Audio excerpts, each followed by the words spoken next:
สนับสนุนโดยทานมีไส้คุณวิเศษ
ไหวแล้วสหาย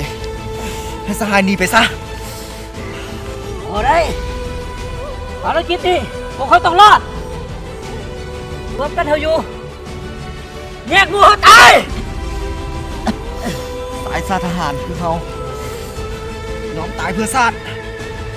ถึงสละชีพเขาก็ยอม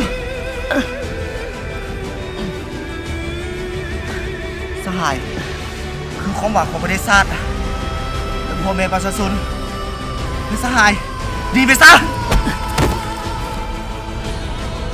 ดีไป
ในเมื่อมึงจะเป็นวีรชนคนต่อไป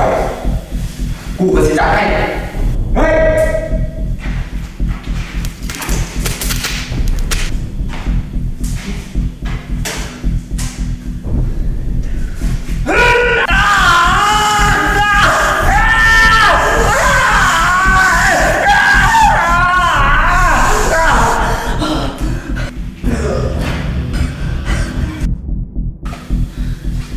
กูสิถามครั้งสุดท้าย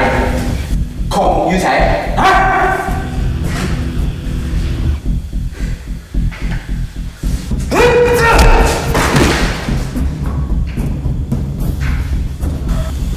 มันบ่ทันตายนะ